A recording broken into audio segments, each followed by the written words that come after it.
Thank you so much for having me here, especially as a legal immigrant, because the overwhelming fake news that Hispanics don't support President Trump, but we do, and we're very excited to have mass deportations because it affects our communities.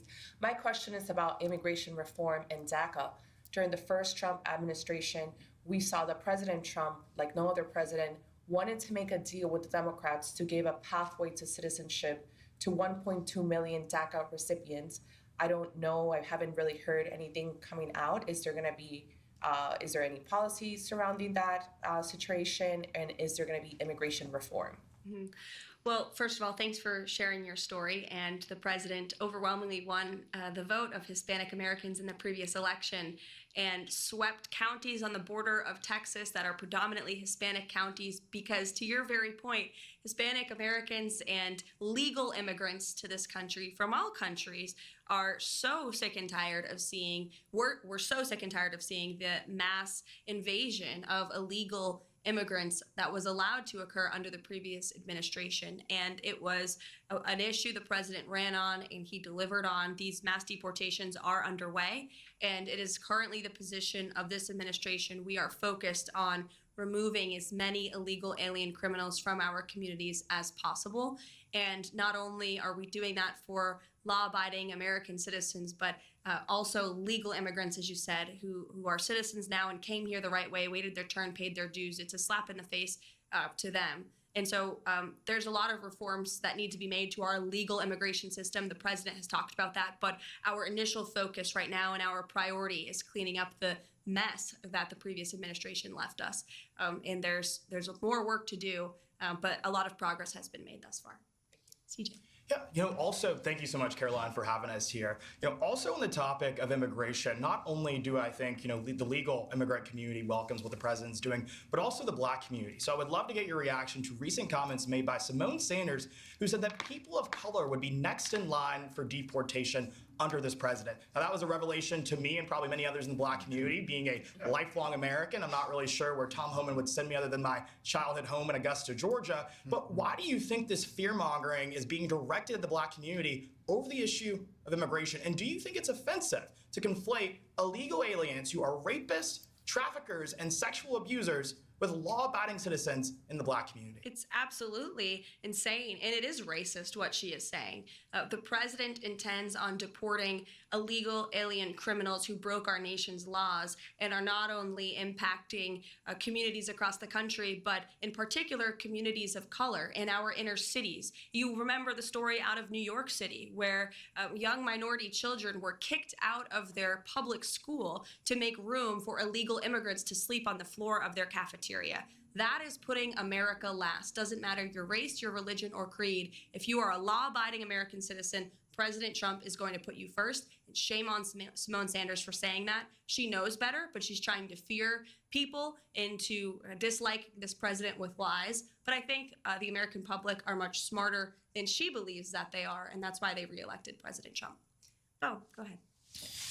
Hi, Karoline. So, as the youngest press secretary in history who is a wife and a mom, you've become widely popular with America First Patriots.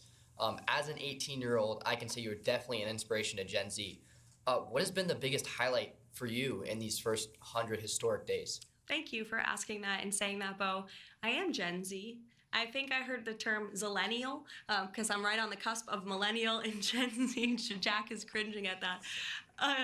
But there's been so many highlights. Just being here every day is such a blessing and an honor. And I'll share a quick story to that point. The president, I'm only here because the president believed in me and uplifted me and so many others who are working so hard across this administration. This administration is filled with young, vibrant people who come to work every day hungry and eager to help accomplish the president's goals. And I think we're seeing a real reawakening amongst young people across the country. The president spoke directly to young people during his campaign, inspiring confidence in them and restoring hope in the American dream, basic common sense values of faith and family and freedom that truly do resonate with young people. The American dream of home ownership, of being able to afford to raise a family and to have children. It's a beautiful thing, and I think the president openly talking about it has inspired so many young minds and opened up so many young hearts. And I'm just so honored to be in this role. The president, he's wrote about it in his books and he's talked about it himself. When he was in his 20s, he was building buildings in Manhattan. So certainly he believes in the strength and the ability of young Americans across the country, like yourself, here at the White House at just 18 years old. Thanks for being here. Into the back row. Thank you so much for having us here, Karoline. It underscores President Trump's transparency. Shifting focus a little bit to what's happening on our universities, President Trump has finally put American students over violent foreign nationals. And right now we're seeing the media whitewash the violence perpetrated on our college campuses. We see many universities trying to bypass President Trump's executive order.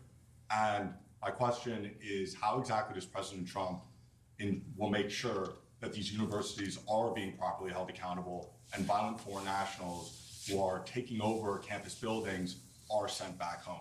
Yeah, well, to Jack's earlier question about political violence, this is another form of political violence we've seen stem from the left with the pro-Hamas movement that took place on college campuses and universities. In fact, I recall being in Manhattan courtroom during the Alvin Bragg case against President Trump in the midst of the campaign. And we were in that courthouse watching the television as these violent riots unfolded on the campus of Columbia University. And I remember the president watching the television saying, when we are back, we are going to fix this. This is ridiculous, and immediately directed his campaign staff at the time to insert it into the speeches and to make sure the American public knew he was not going to tolerate violence on our nation's college campuses and the illegal harassment against Jewish American students. He has taken incredibly strong position on this already. He has brought many of these colleges and universities to their knees by threatening thetheir federal funding and in a few cases cutting federal funds. If you violate federal law, you will not receive federal funds under this administration. It's very simple. If you allow the illegal harassment and violence against students of any race or religion on your campus, you will not receive federal funding. You are violating Title VI, which is federal law. The president's made that very clear. And you've seen many of these colleges come to the table and admit their wrongdoing and apologize for it because they know they were wrong. Unfortunately, we didn't have a president at the time who was holding them accountable, who was completely silent as students were being targeted. As for the visas, same is true. The president and the Secretary of State, Marco Rubio, who's doing a tremendous job, have taken incredibly strong action on this as well. And Marco Rubio, as our Secretary of State, reserves the right to rescind visas from foreign nationals who have the privilege of studying on our nation's colleges and universities. And if you engage in illegal behavior, if you're engaging in activity that's contrary to our nation's foreign policy interests, then you will no longer have the privilege of coming and studying here.